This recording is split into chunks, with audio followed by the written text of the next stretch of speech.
I bought a Nintendo DS Lite in 2025 and let me tell you guys, it is one of the best decisions I've ever made.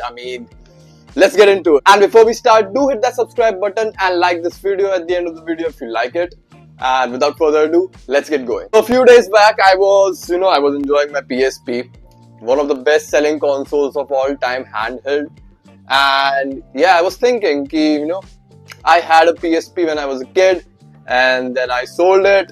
Then I bought it again and I'm enjoying it so much because all of the emulation and all that stuff that has started with it, and you can download the entire PSP library on it, because back in the day I was just limited to like 10 to 15 games on the PSP. That's it. That was PSP for me. But now it's like more than, I don't know, 200 to 300 games. Like I literally have more than 150 games on this PSP on my SD card. So that's just amazing. So then I realized that as a kid, I also had a DS. I had a DSi XL. I was one of the lucky ones. But I was not really a lucky one because I bought it in Hong Kong and then I had to come back to India and there was no Nintendo support, no Nintendo shops. The e-commerce was all over the place and I just couldn't figure it out. I was a kid. I was 6, 7.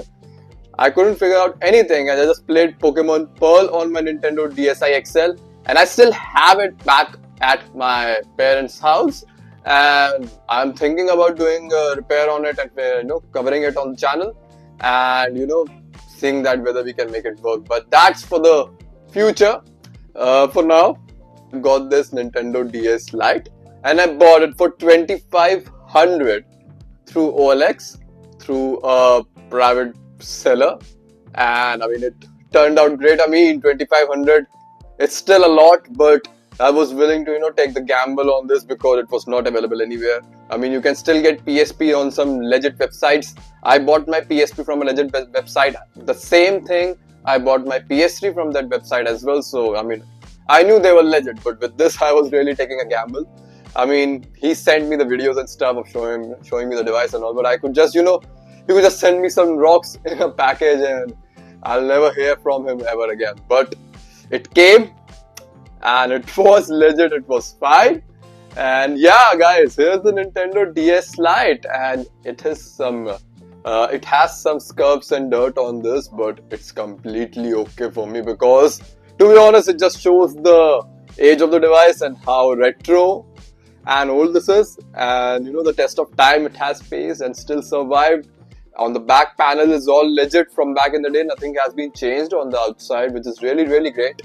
The one thing it misses is the GBA slot, which the original DS Lites had, and many of them lost. I got a Game Boy Advance game with this, which I could put inside it, but it still, comes out a little, that we know. But we will do that and we will launch a Game Boy Advance game on this and see whether we got both the DS and the Game Boy Advance, both on a 2500 device. That's just amazing. So getting into the DS, I just launched it and here it is, the beautiful DS screen. It's just so amazing. The touchscreen is so good on the DS, even for today's standards. I don't have to take out my stylus. I lost my stylus on my original DS when I was a kid, so getting a stylus with this was such a relief. Imagine playing Zelda Phantom Hourglass without a stylus. That's just hell. But yeah, going back to the touch screen, the upper screen looks amazing for today's standards, no doubt. But the lower screen and the touch screen on this, it just works. You just have to tap and it works. It's so great. And then you might say that, we haven't put the Game Boy Advance cartridge in it right now. We will do this later in the video.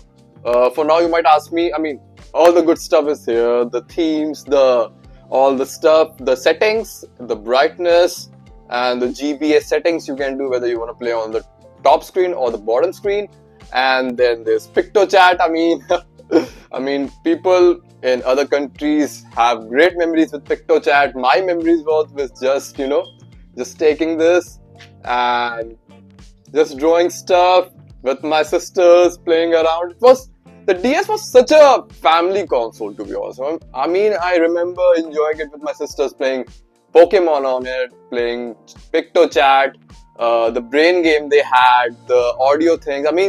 Those features don't matter anymore because they are on the phone now. But in 2009, it was a great and a big deal. Even my parents were so involved with the camera and all that stuff the DSi had.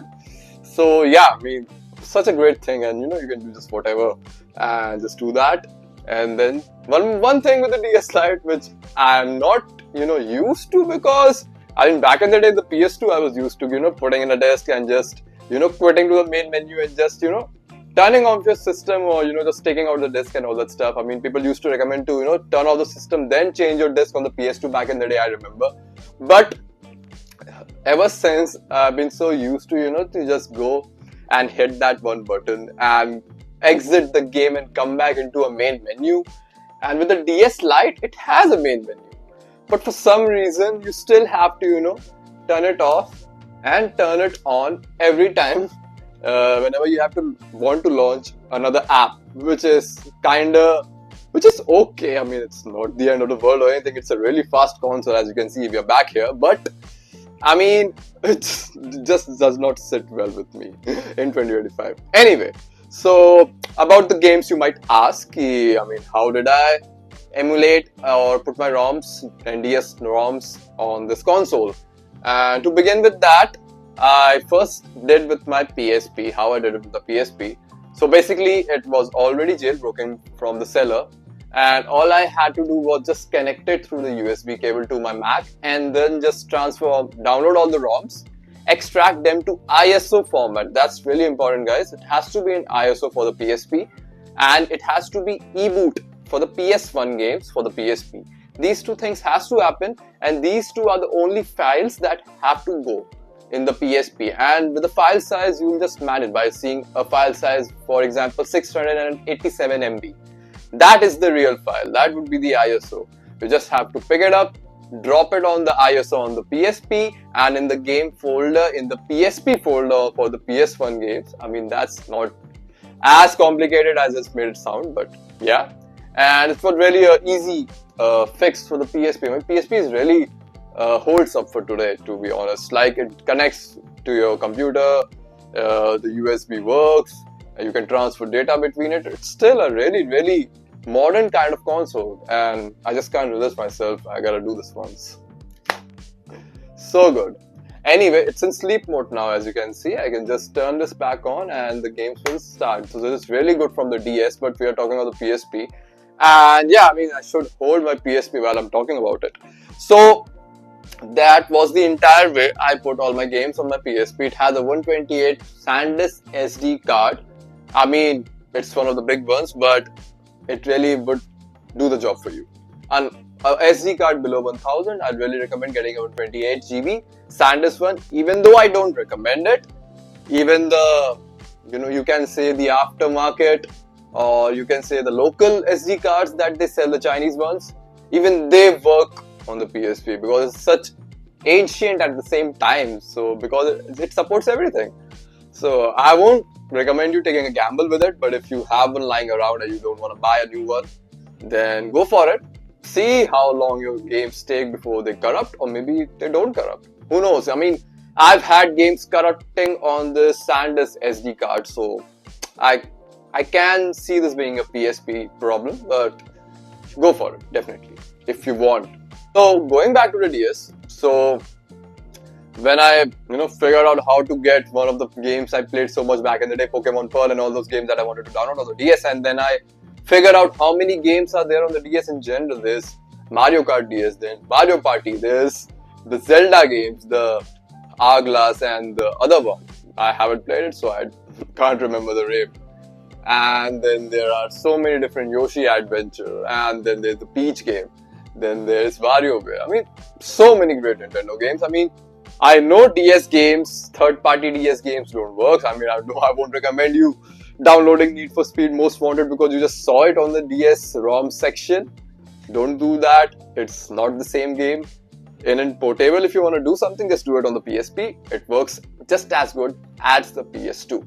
So yeah, with the DS, it was more about the original ones. So it was like 40 to 50 games were on the top of my head, like some of the JRPGs, some of the original Mario games, and the Nintendo games, basically Nintendogs. I was really looking forward to play Nintendogs because back in the day, my DSi XL came with a pamphlet of the Nintendogs commercial, and I lost my shit over it because I wanted that game so bad, but it was literally impossible to get it. I mean, I literally had to use a different converter to charge my DSi XL when I came back to India. So, I mean, sitting next to a power cable all the time and playing your games, it was not a good experience, but now it's different and it's great. So, I researched and then I came up across those R4 cards. The R4 cards are basically the SD cards, flash cards, and then you put your SD card, micro SD card inside them. And then you can put all your emulators related to NDS and the Game Boy Advance, and you can put your NDS ROMs and then you can play them on this thing. So it was really great. I was like, fine, I'll do this. Then I went ahead and then the R4 cards are not cheap. They are from 2500 all the way to 3000. The best one is the R4 Gold. It's a gold color one. And do always check the description which consoles it supports. Sometimes it will only support the 3DS. So always make sure before ordering that. So yeah, I went ahead and did the R4 thing. But to be honest, I'm still new to emulation. So a part of me was like, I just want to play games on the DS because I got this early. I mean, it got delivered to me 2 days before I got the card. So I was like, fuck it, I just want to play games on it. Then I did more research and I came across, the cards 501 cartridges that used to came out back in the day before the emulation and all that stuff. People used to get them. And they were like, okay. Sometimes they used to work, sometimes they don't. I mean, sometimes you have to do a lot of customization in order for them to, make them work. So I went ahead and just got that. I figured if it has a SD card slot at the back, I could just take it out and format it, and then I can put my own games on it. And if it doesn't, I'll still have some games to play on. Maybe I'll get the Mario Kart DS because I was hopeful. And then, yeah, it came, and the games on this actually worked. They did, guys. And yeah, I mean, there was not the Zelda game, and there were so many like the NBA, the Need for Speeds and all, which are not so good on the DS. So, and I also wanted to download Metroid Hunter on this game. Really, guys, I'm a big Metroid fan. Anyway, so I went ahead and I don't have an SD card slot, SD card reader on me, and my Mac doesn't have that port. And this one doesn't go inside my Mac. So I took my PSP, I took out its SD card adapter, I took out the PSP SD card, the 128 GB one, and I took out the SD card on this one and I put it inside that adapter, and I did it for like, I'll just say it now, I did it for like 25 times, guys. And I corrupted like 10-15 PSP games. And I corrupted like, I don't know how many files I downloaded and deleted from this DS before I finally got it, guys. And it took me like 5 hours doing this on my Mac. I mean, my Mac discharged in the middle and I had to recharge it. And then I can't charge my Mac and connect my PSP at the same time because the MagSafe charger and the USB Type-C cable are just next to them. And when I put my adapter on it, it just doesn't connect. So it was like a hell. It was hell. Not like a hell, it was hell. But finally, after so many problems, and let's get into the problems, I first formatted the entire 501 cartridge from this. So I was down to 0 games. But I had the cartridge, and I had the games, and I had the belief. So I went ahead and I went to a lot of R4 forums, a lot of Reddit posts, a lot of even Google Drives, to be honest with you guys. I'm embarrassed, believe me.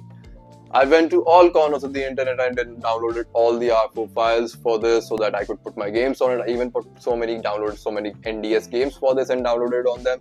But it always asked me for a NDS.dat file and I couldn't figure it out. And then I went ahead and downloaded a lot of those NDS.dat files from the autosave folder in the NDS thing. And then I started putting them on my NDS, and it still won't work. And in some cases, it was really going berserk. I was like, it would burst in my hands or something. It was really crazy. So let me tell you guys. So then I went ahead and then I figured out that 501 R4 cards are kind of a old thing now. They're kind of from the last decade.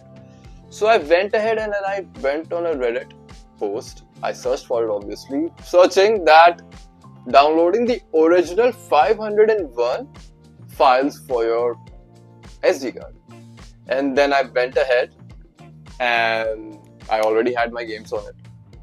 And finally, guys,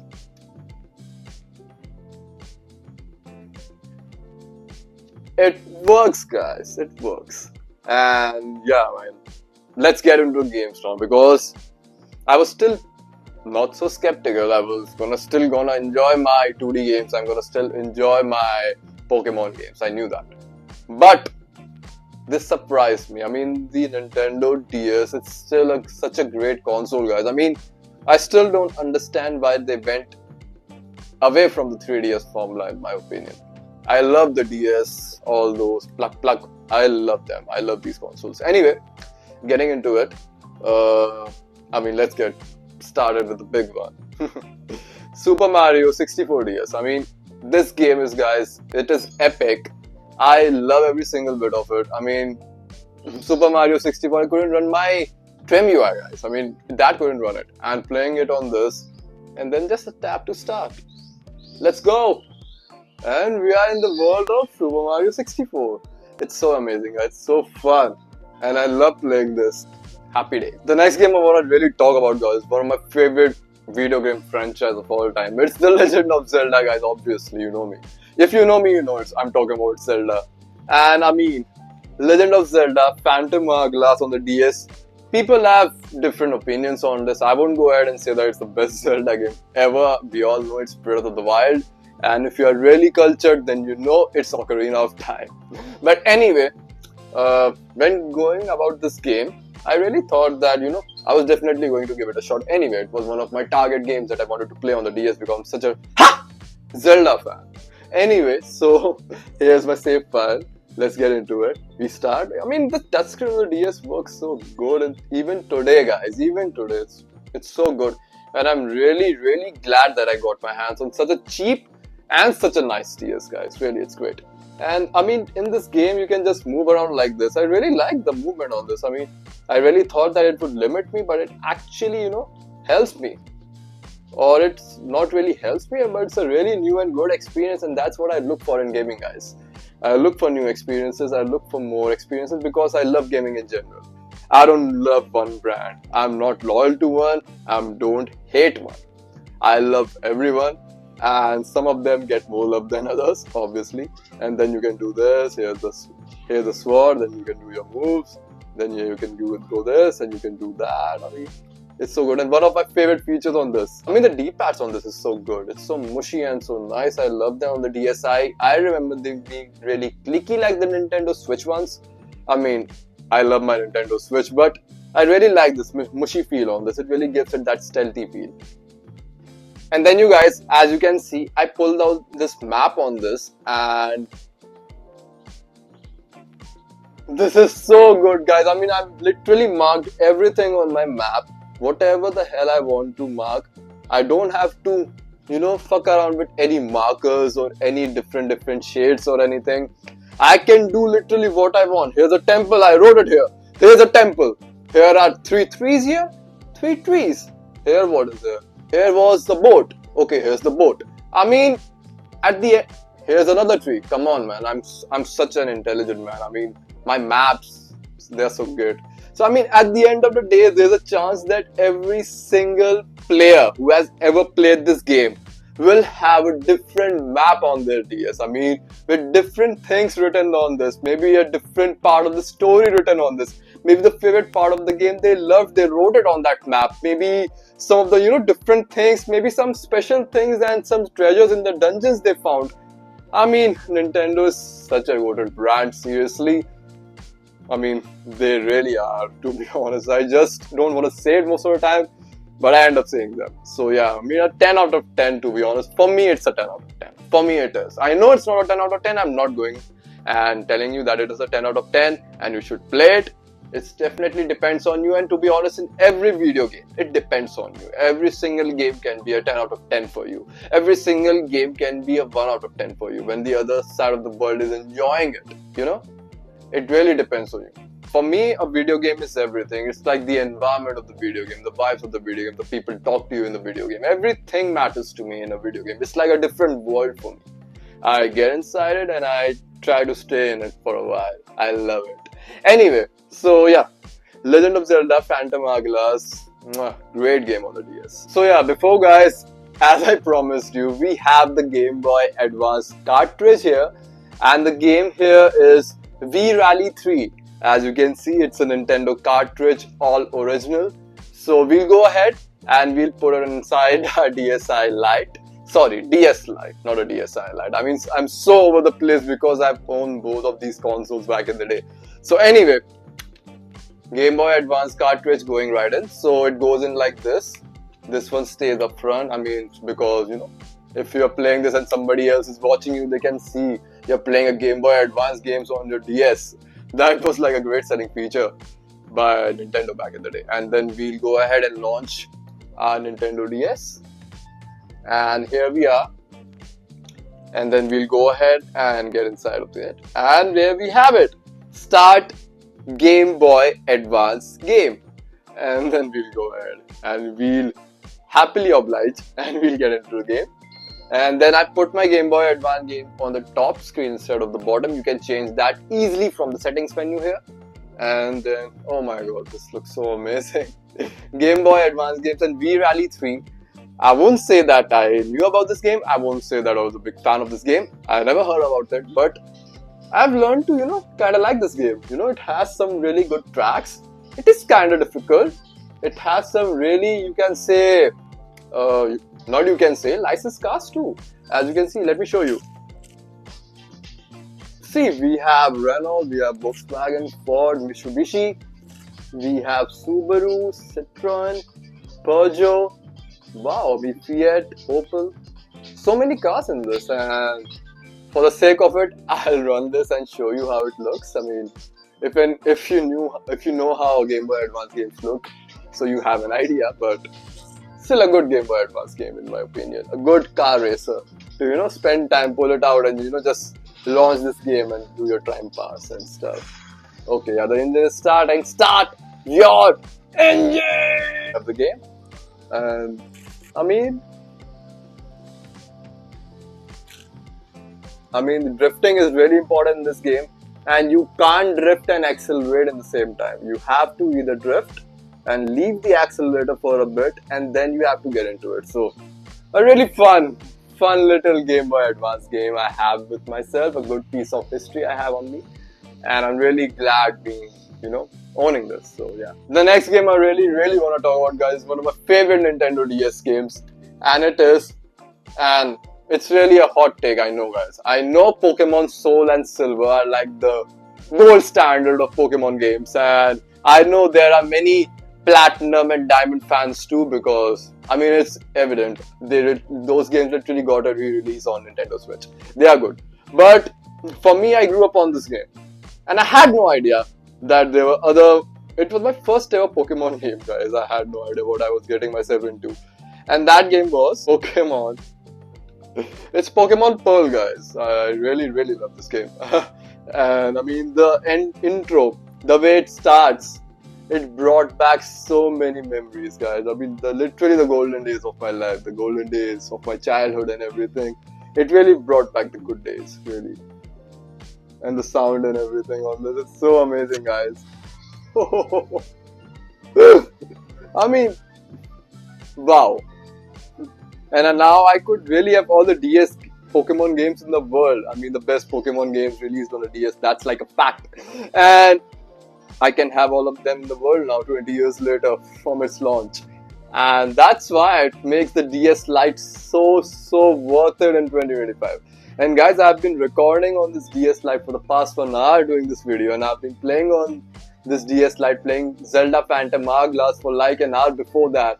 And the battery is still so good on there. It's still on green, it will turn orange, then red, and then it will turn off. So that's so amazing. And then let's get into the game and the sound, the OG Pokemon sound, guys. The Pokemon, they really try to, limit the touch controls on this. I mean, things will show up here and it will be bigger, you know, easier to tap or use touch using a stylus. But Pokemon really works without a stylus, really. I mean, it's really a handheld game, which it has always been, and which will it always be. And yeah, you can easily play your Pokemon games even without a stylus on this. I mean, works so good, so fine. I mean, just perfect, guys. I mean, the music on these Pokemon games, I love it so much. Let me show you. Let me show you, guys. Let me show you my Pokemons. How many of them I have on me right now? I have a Chimchar, a level 9 Chimchar. Then I have a Bidoof. Then I have a Starly. I always get a Starly at the start of every Pokemon game. Starly is one of my favorite starter Pokemons. I mean, really. And then I have a level 3 Shins. I mean, Shins is also a really good starting level Pokemon. For all the Pikachu fans, it's an electric Pokemon, so you know, he works. And I mean, this works so good. I mean, you can just press on your Pokemon here, and then it will talk about your Pokemon, tell you about your Pokemon on the Pokédex and everything. And they have done so many small things so nicely on this. And it feels like a Pokédex in general. I mean, it feels like a Pokédex, guys, really. I mean, if it was in red color, and like the 2DS they launched back in the day, they looked like Pokédexes and everything. I mean, it was such an untapped thing Nintendo did not do for so many years. So yeah, and you can just get back into it just like that. And here are your Pokemons, and then you can just, you know, cancel. Okay, that's the upper screen. Then you have to cancel myself. Here I go. Press A. It's really such a good fluid experience to play Pokemon. You can carry it on the go. Just go out there, catch some Pokemons. Gotta catch them all, guys, anyway. You know? And you know, fight against other trainers, train your Pokemons, evolve them. Such a great time, and you can also, you know, get your shinies as well. I've been looking for shinies for a while now. And then there's the Pokédex here, and the Pokédex also works so amazing with this dual display, guys. It works so amazing with the dual display. Anyway, guys, so yeah, here's the Pokédex, and I mean, it looks so beautiful and everything, and it works so fine. It works so intuitive. It, you know, catches the vibe. I mean, I own an emulator handheld now. I got myself into it. I bought the Trim UI, and I just don't use it as much. I mean, it does run the NDS games. It works, and it has better speakers, the RGB joysticks and all that stuff. But the original hardware and the games, how they are meant to be played originally, it just knocks it out of the park. I mean, the DS, among all the systems, in my opinion, has the most, you can say, character and has its own vibe going on for it. I mean, nobody has tried replicating the DS. DS is one of a kind, and 3DS, 2DS, and all those consoles. And I mean, they just work just better on the DS in my opinion, guys. So yeah, here's the Pokemon Pearl, my childhood favorite game on the DS Lite in 2025. Enjoying it. And yeah, guys, there are so many games on the DS, and I know you guys are gonna kill me for not showing really every single one of them, but I really want to talk about like a couple for now, and then we'll jump right back into it in the future videos on this channel. So do subscribe. You know what, guys, I really love Metroid Prime Hunters. I know I'm a weirdo for liking these Nintendo DS games and a first-person shooter on a Nintendo DS using a stylus, but hear me out, guys. Nintendo and Metroid and everything on the DS just works for me, because the touchscreen is so intuitive, and I'll play this game in front of you guys and I'll show it that it can work and we can play this. I'll show you. I'm not using any cheats or playing anything fishy, doing anything fishy here. As you guys can see, it all works. It's me putting all the strings here. Okay, not going back. That's one of the stripping things that they did here. And then yeah, we get into the board here. Going on here. Believe me, guys, I'm not trying to be disrespectful. Then we'll go to the ship. And here she goes, Samus. And then let me show you guys how, I mean, my grip is usually like this, but I'm gonna do the opposite in this video, so I'm gonna make it even more difficult for me. And here we are.